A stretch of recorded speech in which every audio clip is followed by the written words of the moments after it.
Hello दोस्तों, कैसे हो आप सभी। उम्मीद करते हैं बहुत अच्छे होंगे, खुश होंगे, स्वस्थ होंगे और अपने प्रेगनेंसी का बहुत ही अच्छी तरह से ख्याल रख रहे होंगे। तो फ्रेंड्स, प्रेगनेंसी का जब हमारे प्रेगनेंसी स्टार्ट होती है उसके बाद लास्ट का जो समय होता है 8वां और 9वां महीना, वो बहुत डिफ़िकल्ट हो जाता है। प्रेग्नेंट महिला के लिए इतनी डिफ़िकल्ट होता है कि उसका उठना बैठना, खाना पीना, ये सारी चीज़ें, उसकी नींद, सुख, चैन सब कहीं ना कहीं हैरान हो जाता है। बहुत तकलीफ़ होती है। क्या है कि 8वें 9वें महीने में हमारी पेट का जो साइज होता है वो काफ़ी बड़ा हो जाता है और उठने बैठने में, सोने में, एक तरफ से दूसरे तरफ करवट लेने में बहुत ज़्यादा परेशानी होती है।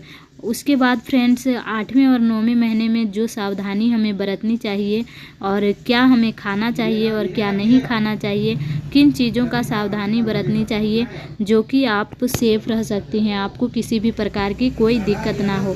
तो फ्रेंड्स, 8वां और 9वां महीना बहुत ही डिफ़िकल्ट होता है उठना बैठना, और आपको बहुत सावधानी से रहना पड़ता है। ज़्यादा देर तक आप बैठ कर भी नहीं रख सकते हैं। क्या है कि 8वें 9वें महीने में जो बच्चे का जो सर होता है वो 9वें महीने में नीचे की तरफ आ जाता है। अगर आप बहुत देर तक लगातार बैठी रहती हैं तब भी बच्चे को वहाँ पे नीचे उसका माथा जो नीचे आ जाता है तो उसे दबाव पड़ता है, उसे सांस लेने में तकलीफ़ होती है। तो वैसे ज़्यादा देर तक हमें बैठना नहीं चाहिए। उसके बाद है कि सोना चाहिए, आराम करना चाहिए, और ऐसे टाइम में आप ज़्यादा जैसे कि काम नहीं कर सकती हैं, करने से आपको बहुत ज़्यादा परेशानी होती है, बहुत ज़्यादा दिक्कत होती है। तो इन सब चीज़ों का ख्याल रखें। आप थोड़ी देर बैठें, थोड़ी देर लेटें, थोड़ा घूमें फिरें, और इस तरह से अपने जो 8वें और 9वें मंथ का जो प्रेगनेंसी होती है उसका आप ख्याल रखें। उसके बाद है फ्रेंड्स कि 8वें 9वें महीने में हमें जो है खाना इस टाइम भरपूर मात्रा में खाना चाहिए।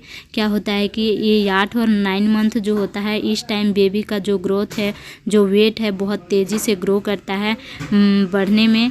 और आप अगर इस टाइम खाने में किसी भी तरह का कोई भी दिक्कत करेंगे या किसी भी प्रकार का जैसे कंजूसी करेंगे, कम सम खाएंगे, तो आपका बेबी का जो ग्रोथ है वो अच्छी तरह से नहीं हो पाएगी।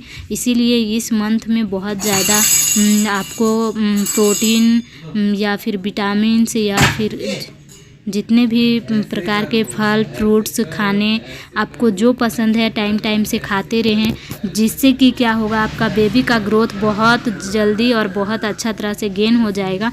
और आपको क्या होगा कि बेबी जो है सो कुपोषण का शिकार नहीं होगा। तो ये 9 और 8 मंथ में बहुत ज़रूरी हो जाता है कि हम अपने ख्याल बहुत अच्छे तरह से रखें। आपको दिक्कत होती है इस टाइम, आपको ज़्यादा सीढ़ी उतरना चढ़ना नहीं चाहिए, जिससे कि क्या होगा, बच्चे का जो सर है वो नीचे की तरफ हो जाता है और आप ज़्यादा सीढ़ी चढ़ेंगे उतरेंगे तो वैसे में बेबी को चोट लगने की भी डर रहता है।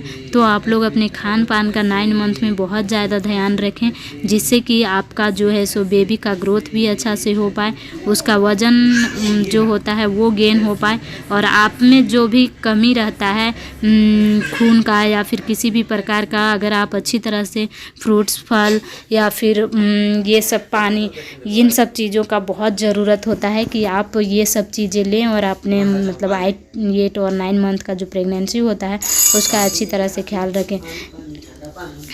और फ्रेंड्स, 8 और 9 मंथ में आप ज़रूर पानी का बहुत बहुत ज़्यादा सेवन करें, ताकि आपके बच्चे का क्या होता है, 8-9 मंथ में बच्चे बहुत ज़्यादा खेलते हैं, चारों तरफ पेट में घूमते हैं। तो जब पानी आपका रहेगा तभी तो बच्चे खेल पाएगा अच्छी तरह से, और वो जो है सो एक स्वस्थ और हेल्दी बच्चा पैदा लेगा। इसके लिए आपको पानी बहुत ज़्यादा मात्रा में पीना चाहिए, जितना हो सके पीजिए, 4 लीटर 5 लीटर दिन भर में ऐसे आपको पानी पीते रहना चाहिए, जिससे कि आपका बेबी आपके पेट के जो अंदर है वहाँ अच्छी तरह से मूव कर पाए, खेल पाए।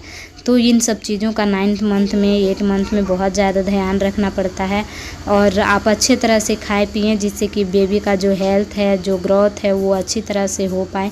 और इस तरह से आपको बहुत केयरफुल रहना पड़ता है, आपके घर वालों को भी आपके प्रति बहुत केयरफुल रहना पड़ता है। और अगर आप चाहती हैं कि 9 और 8 मंथ आपका बहुत अच्छे से बीते, और तो इन सब चीज़ों का ख्याल रखें, और ज़्यादा मसालेदार, ऑयली और स्पाइसी चीज़ों का सेवन ना करें इस समय, नहीं तो ऐसे में बेबी को बहुत ज़्यादा आप देखे होंगे अभी के डेट में बहुत बच्चे होने के साथ साथ बीमार हो जाते हैं। तो इन सब चीज़ों के कारण होता है। आप जितना हो सके फल फ्रूट्स खाएं और ऑयली और स्पाइसी मसालेदार चीज़ों को छोड़ के। तो फ्रेंड्स इस तरह से आप बहुत ही केयरफुल रहें अपने प्रेगनेंसी को लेके। ये आपका लास्ट मंथ होता है और किसी भी प्रकार का कोई रिस्क ना लें, ज़्यादा घूमे नहीं, ज़्यादा ट्रेवल ना करें, ज़्यादा बाहर ना निकलें और अच्छी तरह से अपने घर में सावधानी से रहें। और ज़्यादा इस टाइम इस मंथ जो होता है 9 और 8 मंथ में लास्ट में ज़्यादा आपको सोना नहीं चाहिए। इससे क्या होता है कि आपका जो बॉडी होता है वो स्थिर हो जाता है, जिसके कारण आपको बेबी होने में बहुत ज़्यादा प्रॉब्लम होती है, नॉर्मल बेबी नहीं हो पाती है। और अगर आप अपने शरीर को एक्टिव रखेंगे, ज़्यादा नहीं सोएंगे, चलते फिरते रहेंगे, तो ऐसे में आपका जो शरीर है वो एक्टिव हो रहेगा और ऐसे में आपको नॉर्मल बेबी होने में बहुत ज़्यादा चांस बढ़ जाता है। तो आप लोग इन सब चीज़ों का ध्यान रखें और बिल्कुल भी लापरवाही ना करें। देखिए क्या है कि आप इतने दिनों तक इतने कष्ट किए हैं और अगर लास्ट मंथ में किसी भी प्रकार का आप गलती करके किसी भी तरह से आपका बेबी को कुछ हो जाता है तो बहुत तकलीफ़ होता है। आप लाइफ में कभी भी उन चीज़ों को नहीं भूल पाते हैं। इसीलिए पूरा केयरफुल रहें, अच्छे से रहें, अपनी प्रेगनेंसी का अच्छे से ख्याल रखें, किसी भी प्रकार का कोई लापरवाही ना करें जिससे कि आपको बाद में पछताना पड़े। तो फ्रेंड्स उम्मीद करती हूँ कि मेरा वीडियो से आपको हेल्प मिला हो। मिलती हूँ नेक्स्ट वीडियो में, तब तक के लिए bye bye. Thanks for watching.